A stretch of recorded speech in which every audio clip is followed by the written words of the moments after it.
আমরা মানুষ, আমরা উই আর ইন্টেলেকচুয়াল বিং, আমরা হচ্ছে বুদ্ধিবৃত্তিক প্রাণী। অর্থাৎ আল্লাহ তাআলা আমাদেরকে ফ্রি উইল দিয়েছেন, আমাদেরকে ক্রিটিক্যালি থিঙ্কিং করার সুযোগ দিয়েছেন, বিচার, বুদ্ধি, বিবেক, কমন সেন্সকে কাজে লাগানোর সুযোগ আল্লাহ তাআলা আমাদেরকে দিয়েছেন। এবং এজন্যই আল্লাহ তাআলা আমাদেরকে আশরাফুল মাখলুকাত বানিয়েছেন। এবং চিন্তা আর বিবেককে খাটানোর জন্য আল্লাহ তাআলা মহামূল্যবান একটা অঙ্গ আল্লাহ তাআলা আমাদেরকে দিয়েছেন, সেটা হচ্ছে ব্রেইন, আমাদের মস্তিষ্ক। এটাকে কাজে লাগিয়ে, কমন সেন্স কাজে লাগিয়ে আমরা পৃথিবীতে সভ্যতার পর সভ্যতা নির্মাণ করেছি। পৃথিবীতে মানুষ ছাড়া অন্য কোনো প্রাণী কি এটা করতে পেরেছে?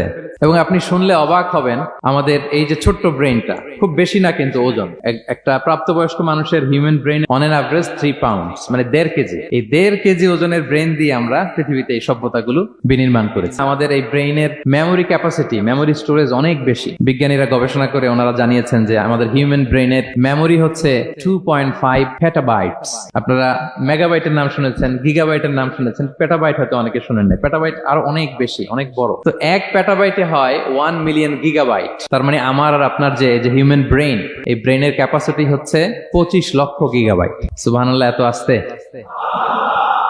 তো এই বিচার বুদ্ধি, বিবেক বুদ্ধি, এগুলোই আমাদেরকে পশু থেকে আলাদা করেছে। পশুর কিন্তু এই ইন্টেলেক্ট নাই, বিচার বুদ্ধির ক্ষমতাটা তাদের নাই। আমাদের ফ্রি থিঙ্কিং করার সুযোগ আছে, আমাদের ইন্টেলেক্ট আছে, আমাদের ইন্টেলিজেন্স আছে। আমরা আমাদের সিদ্ধান্তগুলো নিজের মন মতো করে নিতে পারি। এজন্য আমরা হচ্ছে আশরাফুল মাখলুকাত।